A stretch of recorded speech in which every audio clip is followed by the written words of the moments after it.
Well, hello, everyone.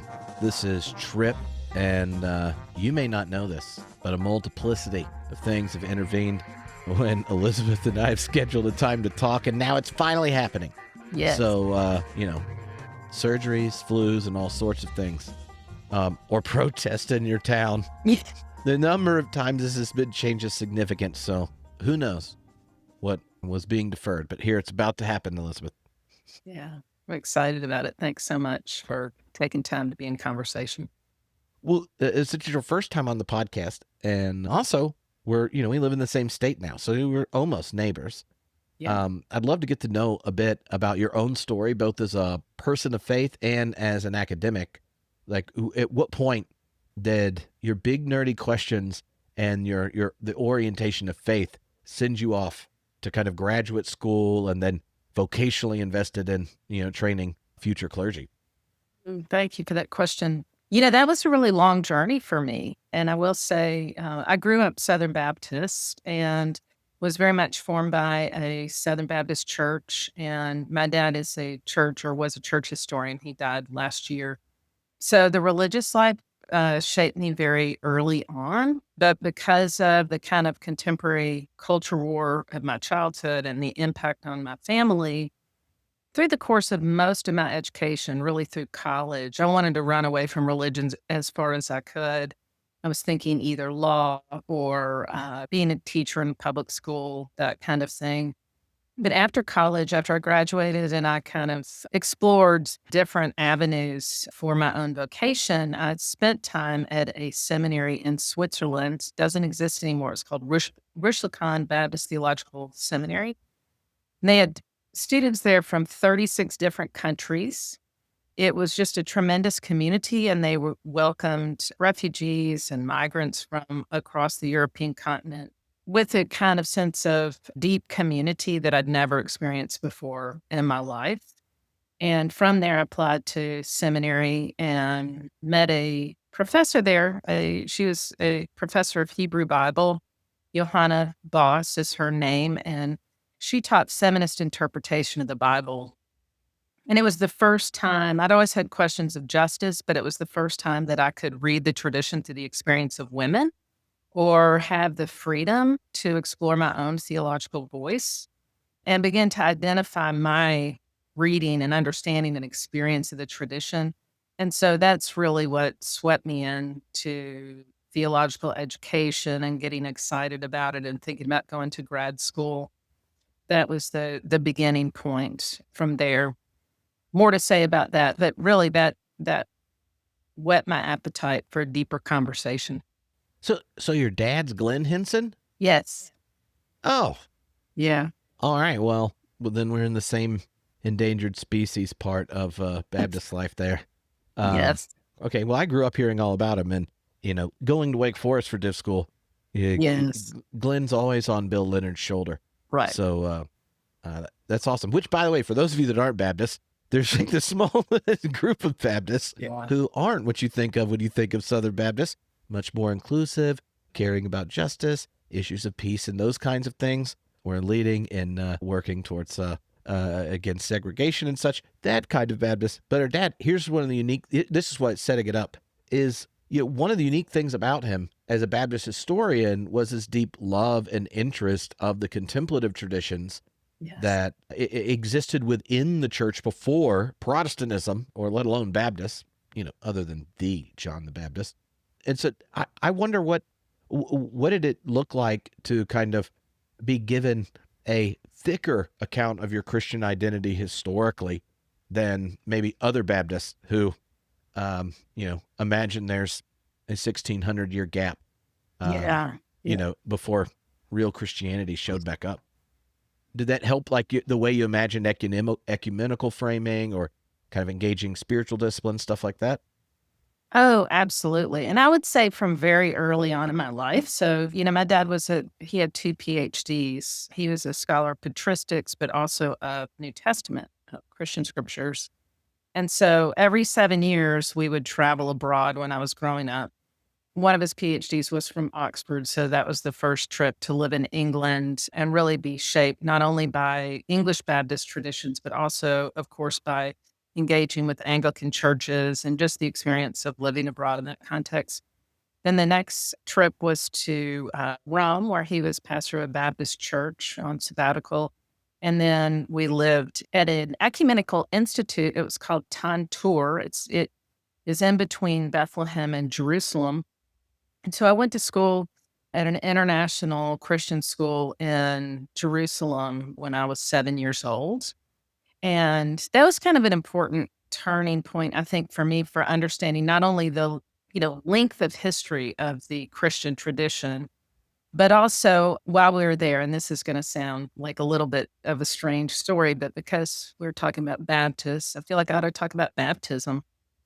So we went on a trip and we stopped at one of these sites on the Jordan River. And there were people there was a pastor there who was baptizing people. And at 7 years old, I was so enthusiastic about this conversation. I asked my parents and I said, I really want to be baptized, to be part of the evangelical impulse. And my dad stopped me. And because of kind of his careful way of thinking about commitment to Christian community and to, the depth of a kind of progressive Christian identity, he stopped me and he said, well, not here. You're getting too caught up in the religious emotion. And that experience, not just the experience of being at the Jordan River, but the experience of my dad having this measured, very thoughtful approach to Christian community, encouraging me to think about what exactly am I committing myself to? And even to say, we're not going to just get caught up in this kind of sense of religious emotion and devotion has stayed with me for my entire life. And it was, for him, that was a profound ecumenical commitment as well. It was a commitment to kind of becoming more familiar with spiritual practice, becoming more familiar with the breadth of Christian thought and ideas, all of those things, and having a depth of relationship and community. Really was a way of life for him. I'm getting lost a bit in the question, but I also just want to say something else that really shaped me in terms of his own spirituality. I mentioned that he died last year, and he taught me so much, not only in the midst of his early life, through all of the travel that we had and all those experiences, but also he taught me a lot about dying well. When he was at Episcopal Church Home in the last couple of weeks of his life, every word that he uttered was a word of thanks for caregivers, which were many. And really, every time we left to go home after visiting him at Episcopal Church Home, he would hug my husband Lee and me and tell us how much he loved us. And on the night before he died, he said, I'm ready to step out into the overflowing love of God.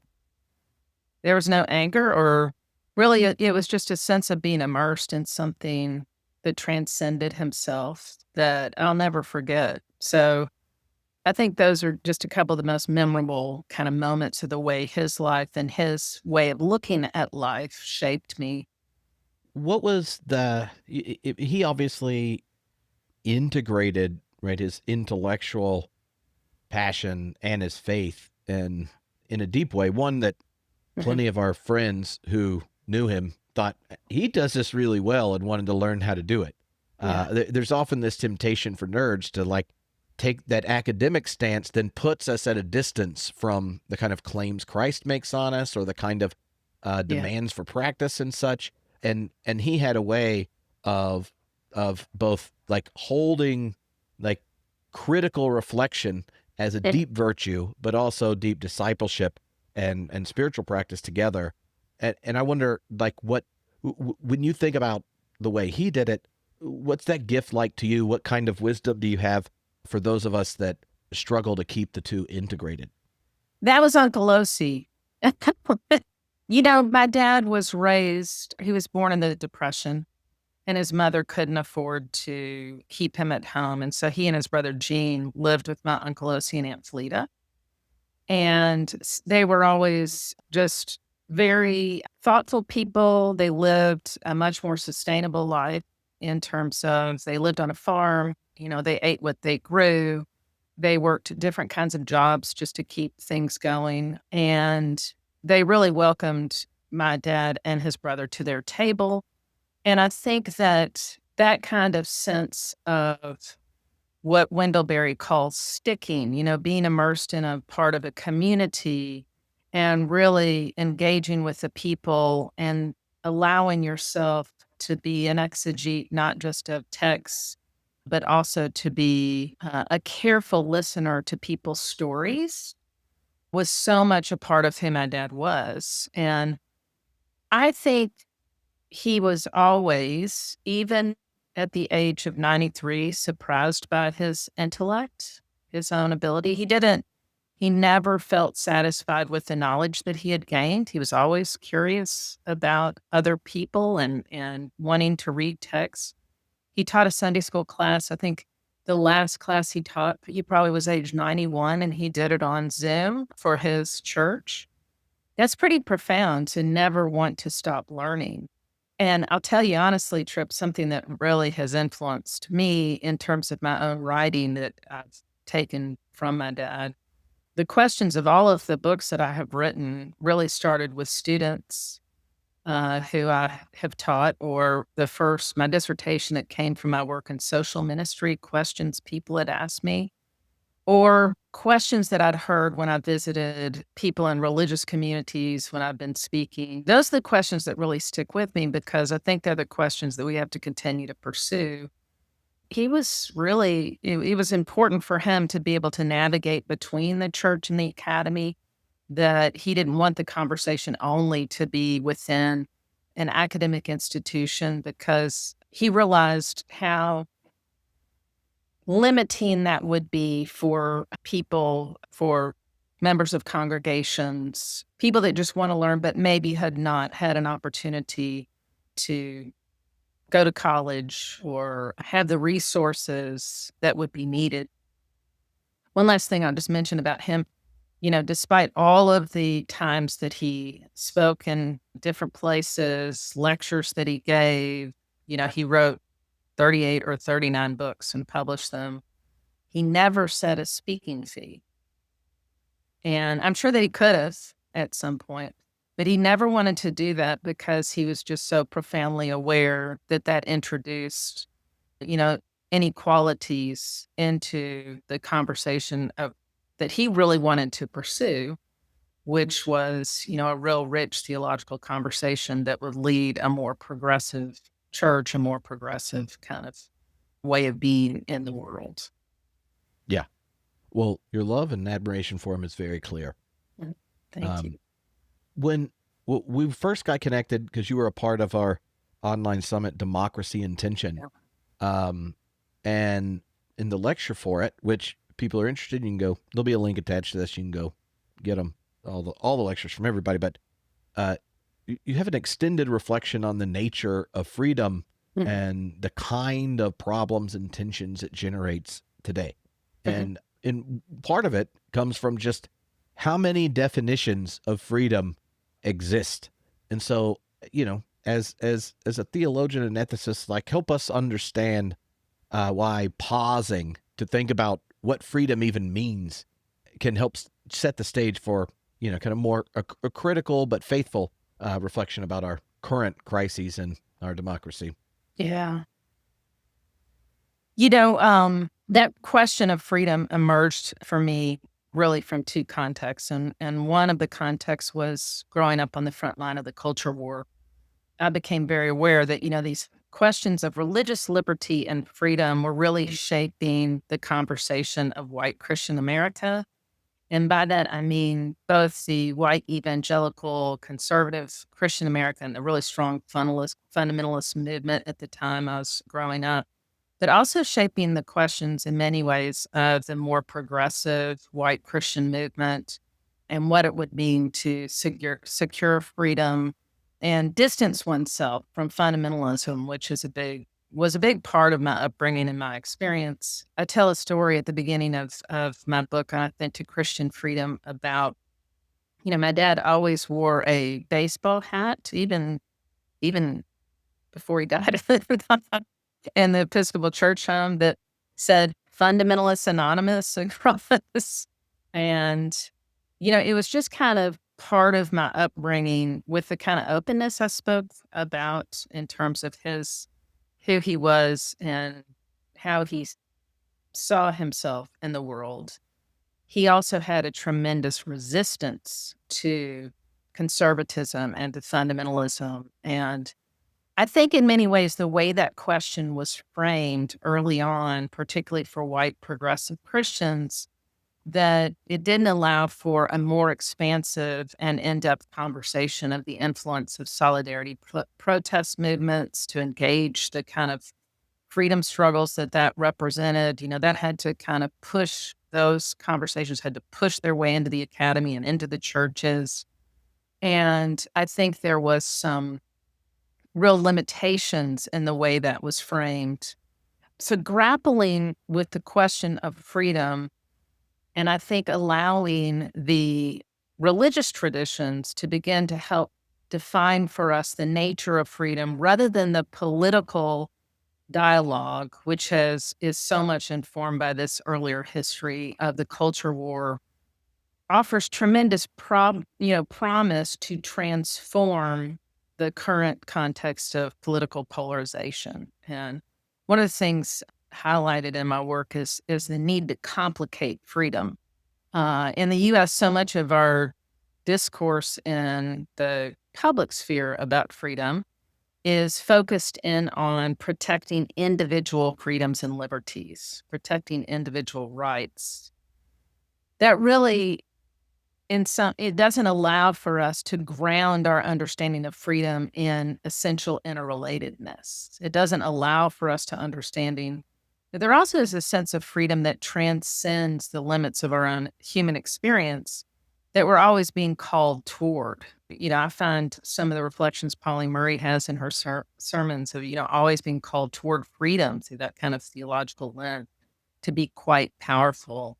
And it's really a freedom for the sake of others, not a freedom that we should celebrate or only see in relation to through our own social occasions and fulfilled by our own individual needs.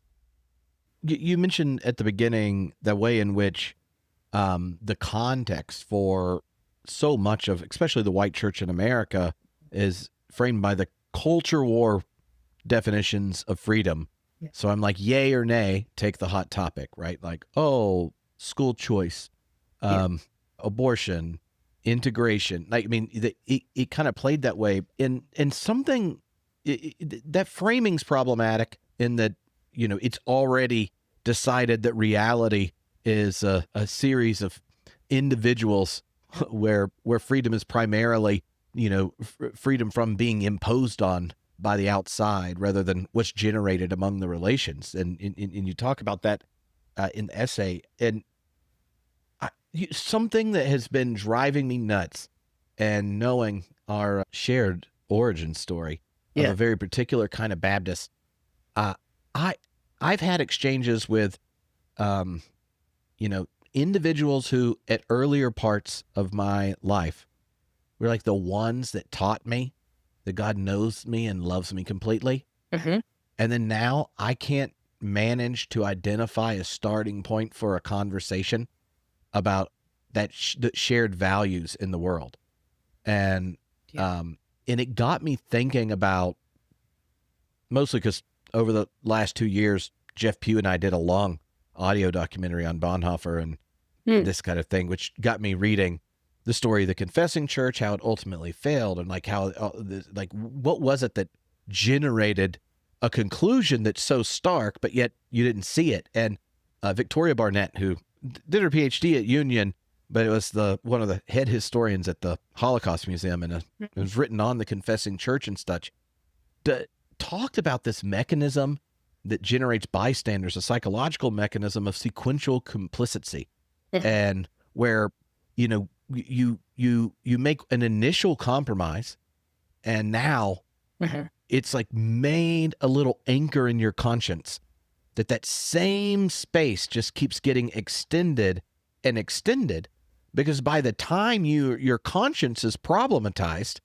so much of your identity and the relationships that you have are attached to this whole set of previous commitments. And when we think of what's going on in the present, I think we think of a white Christian kind of nationalism that's ugly. And you're like, you don't think shooting somebody, if you're an agent of the state's problematic?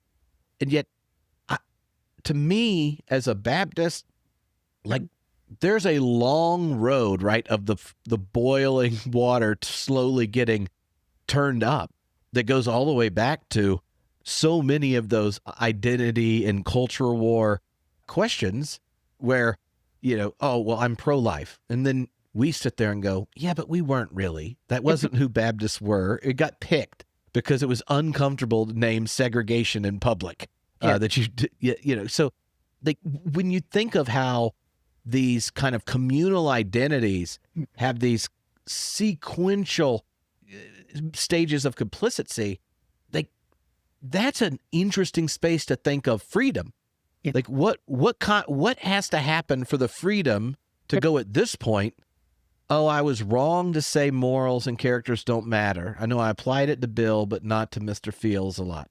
I guess January 6th did reveal something. I guess maybe he isn't the anti-war president. I guess, right? Like, once you have so much attached to that identity, it is hard to step out beyond it. Yeah. And it, to me, one of the things that you got at in the lecture is both the perverseness of our definition of freedom, but also how there are these histories that have bound our imagination with a kind of blinders that when you don't have them, you look like morally inert. Yeah. But when you have them on, you're going, I'm doing the right thing. Yeah. She's a domestic terrorist. Does that make sense? Like, there's so many people I love, and they're the ones that are like, I want to tell you the gospel trip. God knows you and loves you completely. And she's a domestic terrorist. And I'm like, I don't know how this works. Wow. Sorry, counseling turned into the form of a question. No, that's a great reflection, I think. And, part of the question that I had in mind also with framing these competing ideas of freedom is to help disrupt that narrative that, there are just kind of two views on freedom and two kind of political platforms that we're going to consider, and that we're not going to allow ourselves to get into a more complicated space. And I'll be honest with you, some of my friends from the past are probably going to say, is Elizabeth really saying this? But I am going to encourage us to speak to each other across a lot of different lines of difference and to be very intentional about the way in which we enter into conversation about the nature of our body politic and our religious beliefs, and allow, in some ways, for our previous assumptions, to move to the back of the conversation. And I think part of it has to be allowing ourselves to be self-critical, which is very unpopular in U.S. American society. We think that in order to have any kind of authority or to gain a particular position of influence in society, that we have to either deconstruct other people's arguments to the extent that they no longer have any value, or that we have to argue our case to such an extent that we're not going to allow any kind of accommodations. And that's going to create a change in someone's attitude. It's going to create a change in our social conditions. And I think we've gotten at a point in history where that's really a problem, that we're going to have to allow multiple narratives to be able to gain influence and to be able to consider how that can transform the discussion. I have tried in my classes to really let this play out. And some of the things I found most effective, I'll use some teaching tools like fish bowls, where no longer as a theologian am I trying to master the discussion. But what I want to do is create the context for everyone's voice to come into play and to generate discussion. And I don't allow any of the students to critique each other. It's not about critique, it's about finding one's voice. And we do it through each other's stories. It's been very, very effective. I think if we can create some kind of broader dialogue that allows that to happen, it would be transformational. And I mentioned one of the scholars that really influenced me on this is John Cobb. I don't know if you know, he wrote a little book. It was published in the 1990s called Matters of Life and Death. Have you ever read that one? No, I'll just say that I'm probably the biggest John Cobb fan in the world. So awesome. I love last year I edited a book of 2 years ago, and edited a book of a whole bunch of unreleased John Cobb texts. And I did my PhD at Claremont, but he was already retired, but we hung out all the time. And I would call him my second favorite JC. That's funny. I hadn't thought about his initial in that book, Trip, what is so great about it, and actually it informed in some ways the way in which I framed authentic Christian freedom, because he looked at euthanasia, same-sex marriage, abortion in that book. There's a fourth chapter also. I'm not going to be able to, I can't remember off the top of my head, because those are the three chapters I've used the most. But he didn't allow the political debate to frame the conversation. He had the theological tradition reframe the kind of polarization of issues at the time, like abortion, same-sex marriage, and euthanasia. It's really a tremendous book to generate conversation, and I have found that if you can complicate the dialogue and avoid just two kind of sides, it just is transformational. It opens up a space for conversation that wouldn't exist without doing so. Yeah, one of the things I think that comes out when at least when posturing ends, is we realize how much of our kind of internal legitimation is built on kind of like just world thinking, where any kind of suffering of real human beings or ethical predicaments, people made in the image of God, it gets reframed where it's a natural consequence of their own failures, right? And we don't end up looking at all the different facets, features, complexities, social structures, cultural inertia, and things like that. So we're like, oh, immigrants separated from their children at the border, well, they shouldn't have broke the law, right? Or refugees feeling violence, oh, well, they should have come the right way. We have these kind of a kind of thinking where the justness of the world as we see it is settled. And so now we're just defending it. And one of the things that happens when we complicate it is it kind of forces us to move beyond that defensive kind of reaction. Right. Yeah, absolutely.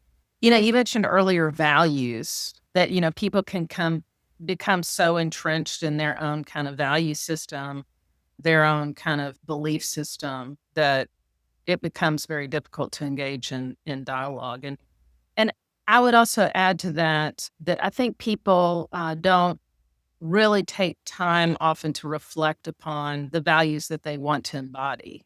They allow influences of society to ground them within different kind of political debates and in the midst of different conversations, but they don't really think intentionally, what are the values that I want to embody? And, when I think about what it means to live in freedom, for me, the values are mutuality and reciprocity, sustainability of community, really totally shared lives, allowing for diverse peoples and perspectives and ideas, and that creates the kind of sense of freedom and community that we ought to be longing for.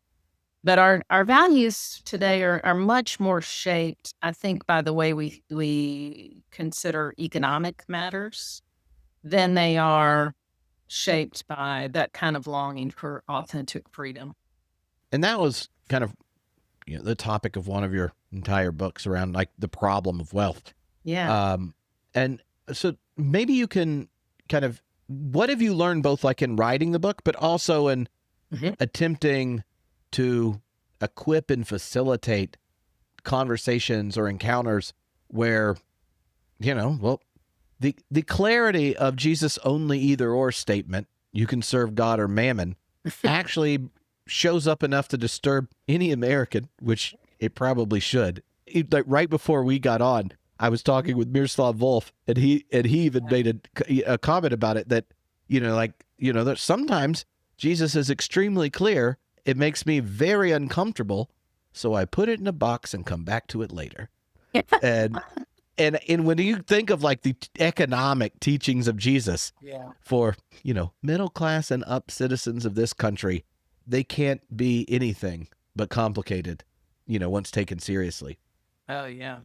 Gosh, that book continues to be a self-convicting book. And that continues to be a challenge because, I was raised in the United States, even though I mentioned earlier that I've traveled abroad about every 7 years of my life. I've spent significant time in other countries. But I'm very much formed by this social ethos. And I work in the professional managerial sector, right? So, I have a good income. I have money that is dedicated for me to retire and all of these things that are becoming increasingly rare in the U.S. economy. So it is a self-convicting book, but also for me, it was a kind of revelatory moment in terms of the way we need to position that discussion. So much of the way in which conversations about people who are living without access to basic necessities go, the way those conversations are framed, they look at people who are living in poverty as if they could somehow miraculously emerge or gain mobility out of those conditions. There's very little statistically to support that. Found out recently, Charlotte actually is the 38th in the nation with regard to economic mobility, city with tremendous wealth, and just exemplifies the same problem. And I think the biggest challenge is it's very hard to allow yourself to hold up the kind of mirror of Jesus' comments and also the teachings of the much longer Christian tradition and see how that can be transformational personally and in our society, because the problem is just tremendously overwhelming. When I first wrote that book, or I was in the midst of drafting that book, I went and spoke in a number of different places, and often the location of the community mattered in terms of how the message was understood. And in one of the contexts where I was speaking, it was a group of academic leaders. They were in administrative positions, and we were talking about the values that inform neoliberal capitalism. And one of the members of the group said to me, Elizabeth, the problem with this is neoliberalism does not preach. Very animated kind of response, and said, you need to have a different kind of framing that's much more theologically grounded. And I mention that story because I will say the biggest challenge is creating a context where theology and economics can have a common vocabulary in the 21st century, so that it really challenges us not to see what the economy was of the ancient world and try to apply that within our context, because that's an impossible possibility, right? But how do we really engage in a dialogue that is going to not just accommodate to a kind of market-oriented approach as the solution to the problem? So I'll tell you, Trip, what I've done since that book. And when I came to Union, one of the first classes that I designed, I called it More Than Money, Math, and Markets. And the whole intention of the class was to allow for theology and economics to come into conversation for the sake of mutual transformation. And also for the sake of possibility of imagining real responses like co-housing opportunities, affirming shared kind of ownership of businesses, imagining sustainability as opposed to growth-oriented models, teaching pastors not just Jesus' teachings on wealth and poverty, but also teaching them pluralist economics, feminist economics, and Buddhist economics, and then to see where that takes us. And I will say that has been very enriching since I've been here, because so many of the students that we've had at Union also been in the banking industry, and they're coming with questions: how do I apply my Christian ethics and values within that very real context, and how do I create change out of that? So I guess if I were going to give you a short answer, it continues to be a challenge, how to help reframe the questions as the problem of wealth, as opposed to looking at people in poverty as the problem, because it also means I have to examine my own lifestyle. Yeah, and one of the things that has become increasingly clear over the last 10 years is the growing of neoliberalism among Americans, on both sides of the political aisle, even though I'm not sure that's really a helpful distinction at this point. And and underneath it is the kind of assumption that, like, if we can accelerate our growth, if we can become more efficient, if we can get the right data, right? The assumption is that we will manage to control reality, fix problems, and lead us to utopia with like reason, facts, and the right engineer pulling the levers. And the representatives of those informed, educated, right engineers are like the groups of people with the lowest popularity, across the country. And the institutions we work in are the ones that get eye rolls. I wonder how that, like, it makes me think back of that kind of early moment in the social gospel movement where the vision of the kingdom of God and the teachings of Jesus connect with the kind of felt experience of privation of so much of the working class, and that generates the social gospel movement, where we get all kinds of new labor laws, all sorts of different things that get expressed in it. But it was this connection where the working class people in the pews found a voice in the pulpit, and they're become a kind of synergetic of sorts. And so I wonder if that's possible again, because so many of the denominations that will even ask these questions are the most like Morning Joe, comfortable, neoliberal-led mainline denominations of moderate milk toastiness, right? Like when you think of what gets eye rolls by people 40 and under in both political parties, like it's the people that are in charge of churches, institutions, denominations, seminaries, and such. And so I wonder if like what we're going to do with this moment, and if there's like possibilities that are come up, or are the gatekeepers going to kind of keep closing things off and ask to tighten the ship up in their managerial MO.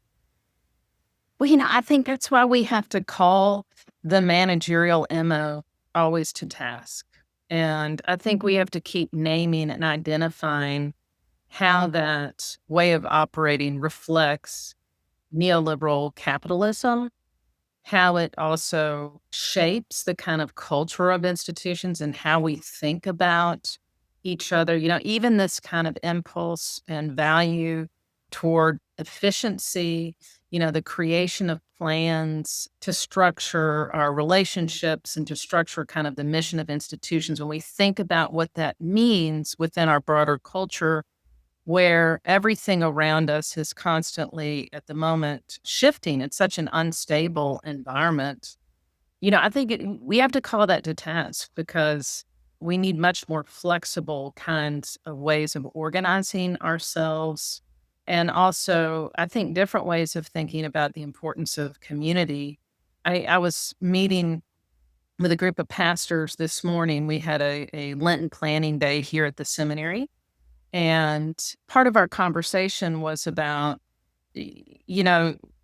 within certain institutions, because they're small, they begin to frame what they're doing in terms of survival. They feel like the church may be dying because it's small. And, in my mind, that's really how institutions act when they're running scared. And what's wrong with small? What's wrong with being an institution that is small, that's sustainable, that has a kind of clear sense of purpose and meaning, that is establishing clear values, that doesn't necessarily see the ideal in terms of growth, but also it can be in terms of impact. And those are two totally different kinds of questions. And I just think we need to so radically reorient the way we consider our leadership within changing, church context and educational context to help, reflect that shift instead of relying upon these other trends. And I'll say, it's been interesting to me. I took an online course this summer, and it was on leadership, and it was quite surprising to me that within the context of the leadership material, that there was a bit more progressive stance on what leadership entails than I have seen in other institutional contexts like churches or academic institutions. The focus within the leadership kind of context now is on leadership as a process, a relational process, that power comes from building relationships. And, there's a whole different set of values that informs that than the kind of approach of a business-oriented model. And I think there's just much to learn from that. To me, one of the elements that has a growing number of people problematizing neoliberalism is precisely the impact of its understanding of freedom, right? That we feel freer than ever, yet we're simultaneously more exhausted than ever. And there's this kind of inversion, the ethical framing that's happened, where so much of modernity prior to kind of late modern, neoliberal, whatever you want to call right now, like before, freedom was in contradiction to kind of a disciplinary society. Like, oh, you should not do this. And it's defined by a negativity. And the sinister thing of neoliberalism is conquering this subject and then expanding what part of that subject's life has now been commodified. And just think of how many of our relationships are commodified to hold our attention so it can be monetized the moment our consciousness is being made to, transparent to algorithms. And so instead of like a you should not type of thing, we get to the achievement society. But you can do this. Like you can be insert whatever. And then what do? We start tracking more of ourselves, tracking each other at work, and running through it. It's a kind of one of my favorite philosophers, Byung-Chul Han, calls it auto-exploitation. And that the achievement society is freedom turned in on itself, where what does more freedom give you? Burnout and depression, because it's not about what you shouldn't do. Now it's about what you can do. And so we'll always have these reminders. We'll always have these gaps. We'll have this kind of like emptiness that your freedom needs to claim for itself by doing something and achieving something or gaining something. And that leads to burnout. The neoliberal economic system is also burning up the world. And you have a whole bunch of burnt out people watching the world burn down going, well, we're going to burn down the institutions too. And now, I feel like we're at this crisis, and so much of it is all tangled up in the perversion of freedom that's taken place in our contemporary moment. Yeah. It's such a great commentary, I think, on what's happening. And one big way to transform that is by, challenging meritocracy, creating communities of essential equality and rethinking how our whole history of positions, authority gained through positional authority, how we need to challenge that. It's going to be very hard in this political environment. It's very hard in this political environment. But, I can't agree with you more that it is a kind of sense of a perversion of freedom as opposed to thinking about, the importance of creating communities of belonging. That's some popular language for it. But also communities where we support one another really fully. And, you know, how we begin to put that into some more practical kind of policy oriented things, we're going to have to be very intentional about doing that. And I think for congregational contexts, challenging, the whole right of private property, starting to lift up, other kinds of models that also allow for people to live fully in community together where we can support each other through all sorts of different stages of life, like co-housing, as I mentioned before. I think also, I heard a paper citing Christian ethics just last week that more than 90 million jobs are going to be eliminated because of AI. And this scholar was challenging us to think about the difference between jobs and work. And, we need to get ahead of that kind of trend to consider what is it that people are going to need just simply to be able to survive within the kind of environment that we've created. Some kind of universal basic income. I'm an advocate for reparations, looking at some of the past history, seeing how we can equalize things so that we can, I guess, create some bumpers. I don't know that we're going to be able to live into a full solution, but could we navigate ourselves in a way that would allow for some greater justice and more stability heading into what we see is some of the danger of the environment that we've created that we're living in. Yeah, and I think one of the difficulties of doing much more than occasionally getting around to imagine it is that question of stability that you mentioned at the end, because the neoliberal order has made stability something that's inherently dynamic. It's like trying to balance on a bike. It forces you to keep pedaling, and you're more stable as the speed increases. And so, like, if you're always having the demand to go faster and faster, then what is it like to imagine another world in the middle of a frenetic, standstill of sorts, right? Like if we're promised, oh, you got to go get this, grow this, do this, you'll have all this freedom of time, and then the more successful you are, the less time you have. Yes. You're like you're in a famine of time, or oh, we're going to give you even more freedom. Think of how connected you're going to be. You can move anywhere in the world and see your friends, family, and grandkids' pictures, and then we're like more lonely. So, like, to me, one of the things that our current order is increasingly stabilized by accelerating is that it means like we always have to be innovating and doing better just to maintain, right? And if you know that that's demanded of you to maintain, it's hard to tell a middle-class person, I probably won't give my kids the same life I have. And now you would like, while we're dynamically stabilized, to readjust things that involve me taking a hit? Because I don't know if I have enough money to give my kids my life. But even if they are perfectly meritocracy going on or work, like I'm inhibited by the system we're playing, and you want to, while keeping it in place, try to fix it. I think that's like the element that's there, and it requires a kind of observation about how the notion of neoliberal freedom that you're talking about is just utterly soul-sucking. Yeah. And what if we all need to opt out of it for anything good to happen? Not like this is not a we slowly evolve past it kind of situation.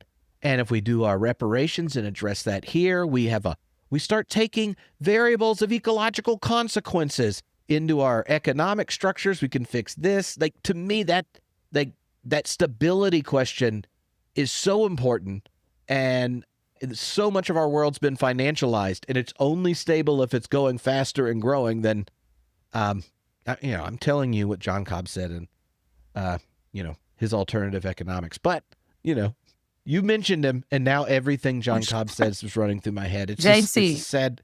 Yeah, JC himself. Yeah, I mean, and I will say part of the realistic challenge for both of us and maybe a lot of people that will be, listening to or be in the podcast is, how do you do that and at the same time know that one day you're going to be able to retire? And those are real questions in our society, right? Because we have so few safety nets anymore that, we do have to consider some of those questions. And I think it is part of the reason that I have concluded that we need a depth of conversation between theology and economics, because that is really mutually, not just a dialogue, but really mutually transformational to lead the way towards some real change, because we need very different kinds of policy solutions and ways to organize ourselves that can help us move into an alternative vision of the economy. Anyway, I agree with the way you're going with that, but also know how great a challenge it is. And I know there was something else I wanted to mention. When I was at the Society of Christian Ethics meeting, and I had a paper that I gave, it was on rentier capitalism and looking at the influence of corporate landlords, particularly in the Charlotte community. And throughout that conversation, it's just become really a challenge for me to be speaking to religious leaders and speaking also to academics, and knowing the kind of risk that one also can take to begin to speak about an alternative kind of economy or social ethos. And I mentioned to that group, I think we need to start creating things like pastors' emergency funds, so that we can really start imagining something new and can really begin to prophetically not just speak about it, but embody it. But it may mean that we need to have some additional kind of support networks to do that. And not just on an individual basis like GoFundMe's, where we've all probably contributed to some of those. But how do we help people really live into, something different, and provide some way for them to speak clearly out on these issues? I think that would be a great kind of next step as we're in the midst of this very divisive moment. Yeah. Yeah. Because, one of the things even that comes to mind there is that there's a shared awareness that we haven't named the predicament correctly or asked the right questions to challenge it. But if we ask about the kind of like affective shaping of our given order on us, you could get, if we were just clicking verbs or feelings, you would get a lot of the same ones showing up, even if what we're pointing at to generate it, right? The explanation stories a person gives are going to cohere with their tribe. But if you're asking about the feelings, a lot of like loneliness, a lot of resentment and bitterness, a lot of neglect, a lot of insert those kind of things. And I wonder if part of the brokenness or the explanation, trying to account for the tensions that show up in the democracy at rate, is that the overarching paradigm has been so undermined by kind of globalization and deregulation, and there are other features, but where the tools of a deliberative democracy at the nation state level are just impotent to the significance of the problems and the horizon of them, right? Yeah. So many of them are beyond the nation state or beyond the kind of thinking anyone that can win an election gets to ask. And so we're still stuck in a kind of, in America, this like bipartisan left-right schema, but the problems we face have outran it. And so a lot of the frustration that we might throw at the other is collective frustration towards the system that we're theoretically sharing, if you count what's happening right now sharing. I don't know. Well, and if you think about what's happened to educational institutions, I taught for almost 20 years, excuse me, in a university context. And, the kind of restrictions that have been placed on the teaching now of, philosophical ideas, the kind of transformation of humanities curriculum, all these things, these programs that help people think, in the Midwestern United States, kind of disinvestment in programs in history. So we don't have an understanding of the history of our nation.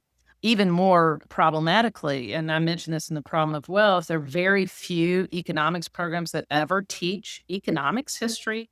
So, when we think about the 2008 Great Recession and a housing crisis, when we think about the Great Depression, we're not considering how that historical past also can impact the present moment. And what's the challenge there for us? We don't have the kind of foundation. And I think part of the disappointment with the decline in many ways of Christian communities is, I also had opportunities when I was growing up to have some of those debates in churches and through church school settings. And I think that was true in a lot of congregational contexts. And there are a few very vibrant churches that can still continue to provide that. But, we can reclaim that space in many ways with congregations working together to support, the tremendous need for education and really understanding of the depths of the kinds of tensions and the problems that we're experiencing, and also be schools for dialogue. We can't allow churches also to be the only spaces for a kind of escape from the world. We need them to be places for the deeper dives and to provide that incredible kind of conversation that I think there could be potential for it. Because where else in our society in recent years, it's one of the, particularly during times of massive change like civil rights era, it was also, they were schools for learning how to not just protest, but how to understand what really needs to happen within democracy. And I hope we can fill some of that space more. I definitely see that as a major piece of my teaching and writing to help write into that great kind of need. This makes me think of something I'm in the middle of thinking about. So I might edit this whole thing out of the podcast. But Yep. the German sociologist Andreas Reckwigs, I got into him, read most of his books in the last year. And one of the things he observes across all the different Western countries is that the neoliberal system, it generated a new middle class of like the highly qualified professionals who moved to creative cities, who generally embody a kind of new cosmopolitan liberalism. And in what happened in that process is that the industrial modern world, if there's this big, thick middle class, it's kind of like putting a belt around it and just tightening it so it turns more into an hourglass. And when that happened, the older middle class and the historically precarious class, the more blue-collar type of existence, gets pushed down the material ladder, and a fewer, the most creative and excellent, unique individuals get into the new middle class. And so the old middle class and the precarious class share a deep experience of loss. They are culturally devalued, socially left behind, and it leads them to be the animus towards both of the parties, like in different ways. And it ends up resulting in a kind of political landscape that's splintered now into a host of different constituencies. And harnessing power is harnessing the resentments of as many of them as you can manage to hang out at one time, right? Like, and the permission structure, because it comes from your identity, comes from resentment, is easily held by an authoritarian in ways that it wouldn't be, otherwise. And so his newest book, it just came out, it like argues that we're failing. Neoliberalism does not create social, cultural space for addressing the experience of loss, be it the loss of status, because you lost it because you weren't unique and authentic enough or particular enough or successful enough, or the experience, a loss of economic security, because it happened because of globalization. It's all part of the notion of progress.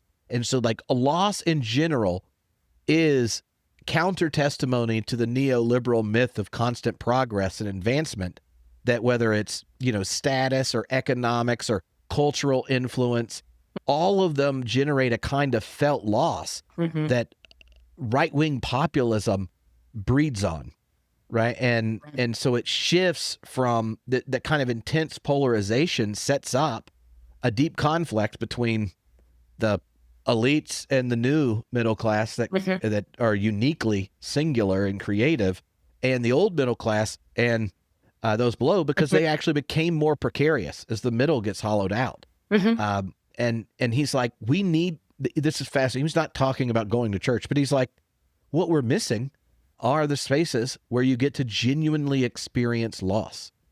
because what we're pointing at as problems are things we need to solve. He's like, if we think about it as a sociologist, the fuel for it is having no space to acknowledge and experience loss. And I just finished his new book, and I have very bad German, so who knows if I understood it correctly, but Google Translate helped me. So, but does that make sense? Like I've been thinking about it, and it was one of those where I start cycling through anecdotes in my head and was like, what would have happened in this conversation where it ends in a different dead end if I had thought, my main goal as a minister of the gospel is to acknowledge the loss and let it be surfaced and find solidarity in it and this kind of thing. That's powerful. And I wonder if it's not just loss, but it's also, it has no space to acknowledge or accept failure. Yes. And I think to transform the kind of neoliberal economy in which we're living, we not only have to create a space for loss, but we have to create a space for failure, and to say that's a natural part of the human story and the human experience. And how did we then become resilient out of those experiences and do more than just attend to them as a form of grief, but as simply allow them to be part of the human experience? So, I think that is a depth of understanding of how neoliberalism, it's such also a reflection of triumphalism, and I think a triumphalistic, conquest-oriented interpretation of the Christian tradition. And I read that much more through a kind of sense of peacemaking and community-oriented understanding of Christian tradition. So failure and loss can be embraced and can also be allowed to be transformative. I'll mention I had 2 students at Bellarmine before I left. They're twins. And I remember them talking about their family that was very invested in sustainable living. And they had parties when they failed. So instead of just having celebrations in their family household when it was a birthday or when they'd done something great, they also had parties to celebrate their failures and to acknowledge that that was an equally important part of their experience. And I've kind of wondered, what would it be like to ritualize loss and failure in that sense that also affirmed the experience, but didn't only see it as something that is completely damaging, to you or that kind of thing. It was just an affirmation that's part of human reality. In conversations with leaders of faith communities and future ones in the classroom and things, have you noticed changes in the kinds of questions that show up or the frequency of them, now than earlier in your career? Like, has the impact of the kind of material and economic and cultural forces we've talked about made, the next generation of students or our peers and such ask questions you wouldn't have imagined asking, right? Even when you wrote the book on the economy and such. Absolutely. There had been a tremendous change. So, for example, from the time I first started teaching at St. Andrew's Presbyterian College in 2000. So I've been teaching 26 years. And when I started teaching, the assumption for professors was that generally people in the college classroom were from middle-class families. And over the course of that time, the institutions where I've taught have installed food pantries on their campuses.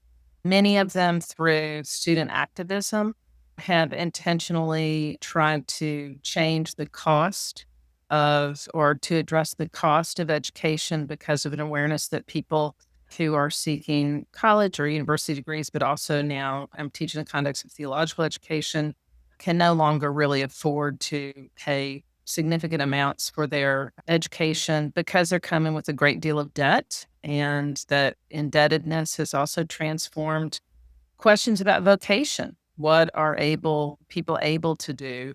I also think it has inspired some new kind of imagination. And from the first time when I published The Problem of Wealth to today, I have bankers, lawyers, pastors, nonprofit leaders in many of my classes, they're all willing to ask questions about what to do about wealth inequalities. They want to understand pluralist economics. It's no longer a question of whether or not they should investigate it, but it's rather what can I learn from this to really create significant change? They want to open up a conversation about the value of theology and the exploration of different religious traditions' responses to wealth inequalities in ways I never would have imagined earlier on in my career, because the conditions have really changed and they're feeling the impact of that.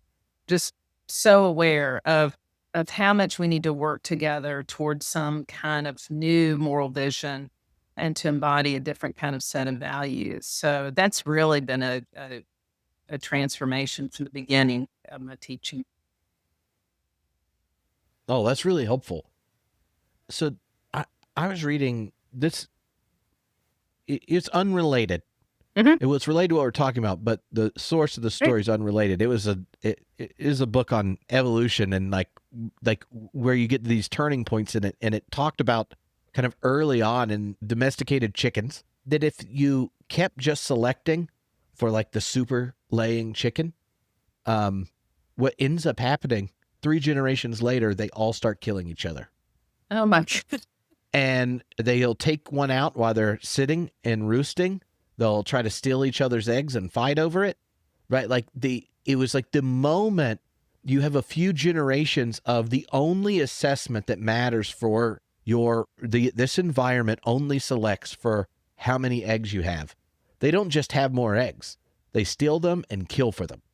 And so this was an example in the book of there's actually multiple levels of selection, and this is kind of like problematizing neo-Darwinism of it's just genetics and blah blah blah. But I was sitting there thinking about it, as someone who's deeply suspicious of the neoliberal economic order, and going like, what happens when the economic story we tell ourselves, like you mentioned, they don't tell the history of capitalism. You don't go like, oh, well, it's hit the fan every 20 years and it gets closer each time. And lots of people get hurt by it, but not the ones that teach economic theory. So we still teach it as if it was in a vacuum on this small island with 4 people and exchanging, Yeah. But like when you think of what is the impact of multiple generations of our own self-understanding being increasingly formed in more and more realms of you got to be the superhuman or the super citizen or the super worker or the super owner or the super this. Like just that example with the chickens, that they become murderous. Yeah. Makes me go, baby, this is like our problem. And it's funny because the way David Sloan Wilson told the story is like has this bit of like, well, why is that guy who didn't mess with any of this have the most eggs and 10% of his hens don't ever get around to doing it? Yes. Right. Because the community actually has more output when the well-being and space for all of them to belong is there. Yes. Anyway, Yes. the murderous super chicken. I'm going to use that in class, Trev. Yeah, it's a great story, and it just made me think like that. I remember that moment like as I'm doing my PhD and I'm working with students at a big UCC church in LA, and you sit there and you're trying to invite them to be disciples, and they're like, well, I'm a disciple sometimes, but other times I'm a super chicken. And I got to learn how to do the right things to get into the right school, to then do this and didn't do this. And they're all these features of their life are helping them become like the super them. And you're going like, oh, well, what if that has a similar impact? Yes. Yeah. But that drive, right? Like of the formation of the person's subjectivity, that's a spiritual formation question. And the unwritten element of my job description at multiple mainline congregations was, and we all pat ourselves on the back when our kids are born here and graduate and go to good schools and become good citizens and good workers. Anything that could call that into question is probably Antichrist. And you're like, perhaps. Yeah. And I mean, I love the whole idea of formation on this. And for me, education is so much more about formation than information, and how we do what we do, not just, planning out what we do, but we have to be very intentional about, that kind of sense of authenticity and integrity and challenging these values that really do create the murderous super chickens. What does it look like to even transform the environment, to change the social ecology in such a way that we can invite more of an affirmation of community? I mean, I think that's the key thing for theological educators and also for religious leaders. May mean we have to think about even how we do ritual in church to embrace that and make it much more of a collective venture, than a celebration of, particular leadership in a community, and allow that to really reframe us and form us for a new kind of vision of society. Okay, so the last thing I want to ask is that, well, this is more like an invitation to hand off some wisdom here, because if someone's functioning as a leader in any space and wanting to address this, the complicated set of questions we've raised, oftentimes just raising the questions in the wrong way alienates you from half the people you're connected to. So I wonder if what you've learned about being both clear about what we're facing and the challenges that are there, and doing it in a way that you also stay connected. Because whether just think of how many that are clergy, to stay connected, just get selectively clear. So you have to have a big enough vocab, get the exegetical reference, or pick up on X, Y, and Z to understand that the rejection of the Sabbath is the heartbeat of neoliberalism, and therefore we're on the side of Moses, unless you'd like to go back to Egypt. But we'll put it all in text so that those who have ears to hear will let them hear, and the others will turn in their pledge, pledge card. So that clarity and staying connected And bit. staying connected. Gosh, Tripp, I will be honest with you, this is hard for me. It's hard for me in a number of different ways. I'll be quite transparent about that, because my dad taught me early on that I don't exist to be liked, I exist to be respected. And he meant that in terms of, being respected as a truth teller, being authentic. And sometimes that means that you say challenging things. And it does mean that connections can become more difficult, because not everyone sees the world in the way in which you do. And sometimes it's hearing the message is about timing. Like, there's been an uptick in the sales of the Problem of Wealth, and I think that's about timing. That's about people recognizing the importance of that message and studying up, where that didn't seem as clear, perhaps, for everyone when the book was published. I try very intentionally, like if I go to speak in different communities, or even in congregations where I speak in academic institutions, to name my context, to try to invite some understanding, and not just my professional identity, but the kind of home in which I was raised, my family, the kind of caregiving responsibilities that I've had, just so I'm not seen from a single narrative, a single story. And I found that that's really helpful. I'll mention I wrote another book. It's called The Dutiful Love, and it's about the experience of individuals and families with serious mental health issues. And it has to do with relationships in my own family. And that is profound. That has provided a profound place of connection between me and other siblings.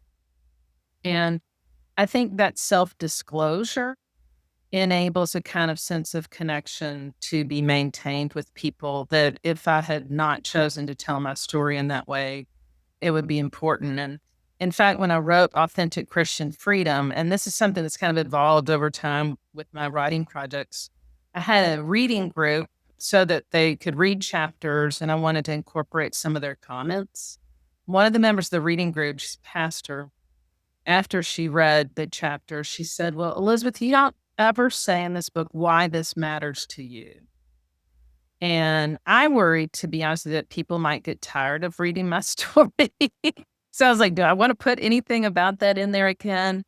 And then I realized that there is a sense of situating yourself in the larger world that provides a place for connection that then opens people up to hearing the commentary, just like the connection we made with the Baptist world. And that we need to have spaces to hear those pieces of the story, because otherwise we just assume that, our entire kind of narrative is shaped by a professional position. And, that really is limiting. And so I try to open it up in that way. But it's hard. I will admit that's a continued challenge that I'm kind of working with. And I'm sure all scholars work with and religious leaders when they're dealing with the kind of issues that we've been talking about today. Well, I really enjoyed getting to talk to you. We'll have to do it again, and then I won't get immediately distracted by connecting that your friend's daughter. That I didn't, you making that connection, then you bringing up John Cobb. It's like, That's it. Let's go have coffee. We're both in North Carolina. I'm trying to get to know this. I know. Oh, and if there's ever things going on where it gives me a reason to hang out, like I teach intensives at Luther, so like you see people when you're there, but the rest of the time I'm always on the internet talking to people. So, and there's a reason to interact with persons in the real world, and where you don't apologize for being a nerd. That's always exciting. Yeah, you don't have to apologize. I'm a nerd myself.